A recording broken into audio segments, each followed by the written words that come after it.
దాని గురించి ఆ చదువు యొక్క గొప్పతనం మీ అందరికీ తెలియజేయడం కోసం ఇలా మనం ఒకసారి కలిసి మాట్లాడేద్దామని వచ్చాము. అయ్యో మాట్లాడు, మీరు తప్పిపోయి వచ్చారు. మాట్లాడు అక్కడ నుండి బడి ఆ బడిలోకి వెళ్ళి చెప్పాలి మీరు. లేదండి, అది చిన్నపిల్లల బడి. అది 15 సంవత్సరాలు 14 సంవత్సరాల వరకు పిల్లలకు చెప్పేబడేది.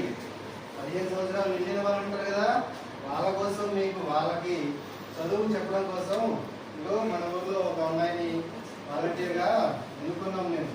వాళ్ళు మీకు చదువు చెప్తారు. ఆ చదువు మీరు చక్కగా నేర్చుకొని మీరు కూడా మాలాగా ప్రయోజకులు అవ్వాలని మేము ఆశిస్తూ అందుకోసమే వచ్చామండి మేము. వీడు అబ్బో ఆఫీసర్ గారు, ఇన్ని రోజులు వర్షాలు పడ్డాయి, ఇప్పుడేమో వర్షాలు బాగా పడ్డాయి, ఇప్పుడే బంధు పోతాను. ఈ వయసులో మాకు చదవలేదండి, పదేవారండి.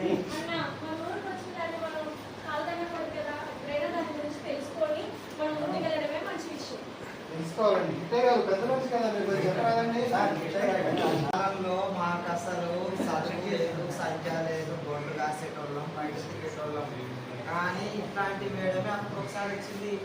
ఆ వచ్చినాక మమ్మల్ని చదువుకోమని ఎంతో చెప్పింది, మేము వినలే. కాకపోతే తర్వాత ఆమె మమ్మల్ని వదలలే.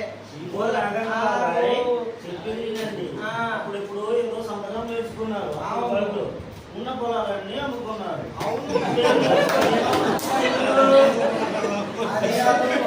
అప్పుడు చదువులు రాక సంతకం వేసి ముద్రేస్తే ఎక్కడ పెట్టమంటే అక్కడ పెట్టినాం. కానీ మేడం వచ్చినాక కొంచెం నేర్చుకొని తర్వాత దాన్ని చదువుకొని అప్పుడు నేను కూడా సంతకం చేయడం నేర్చుకున్నా. ఇది అవును కదా బాబు, మరి ఇప్పుడు దాని వల్లనే కదా నాకు కొంచెం అన్నా వచ్చింది. మీరు కూడా అట్లాంటిది నేర్చుకోవాలా. రేపు పొద్దున మీ పిల్లలకు కూడా ఏదైనా చదువు చెప్పడానికి ఏదైనా పనిచేస్తుంది కదా. కాబట్టి మీరందరూ కూడా నేర్చుకోవాలా. నేర్చుకోవాలండి. ఇట్లే గారు చదువు గొప్పగా ఆఫీసర్ గారు, మరి మీరు నేర్చుకుంటాంలే కానీ మాకేమైనా పైసలు ఇస్తారా? అది అంటారు సార్, పొద్దాకా కష్టపడి వస్తాము, మళ్ళీ సాయంత్రం పడి అంటారు. చెప్పాలండి, నేర్చుకోవాలి.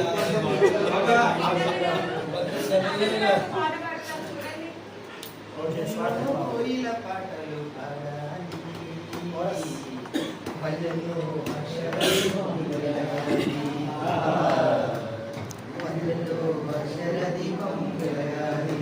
ప్రతి ఓడు ఒక పోతన వలే నవభారతము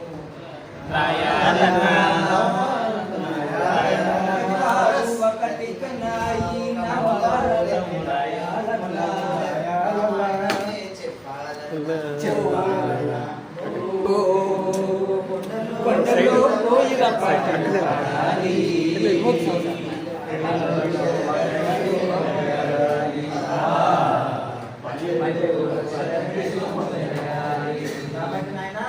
ఇప్పటికన్నా మేల్కోండి.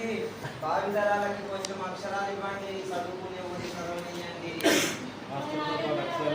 పెద్దోళ్ళు వాళ్ళు మొదలు పెట్టిన తర్వాత మీలాంటి వాళ్ళు కూడా ముందుకు వచ్చి విజయవంతం చేస్తారని కోరుకుంటున్నాను. ఓకే నారాయణ బాబాయ్, ఈ పాట ద్వారా నాకు కనువిప్పు కలిగింది.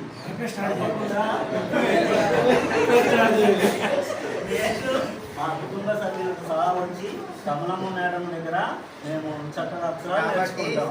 అమ్మా, ఇప్పటి నుండి మీరు మా గ్రామానికి అందరికీ అక్షరాన్ని ఇచ్చి మా అక్షరం ఈ అక్షరాలతోటి గ్రామం మొత్తం ఒక జ్ఞానం జ్యోతిగా వెలిగేటట్టు తప్పకుండా కృషి చేయాలని కోరుకుంటున్నాం.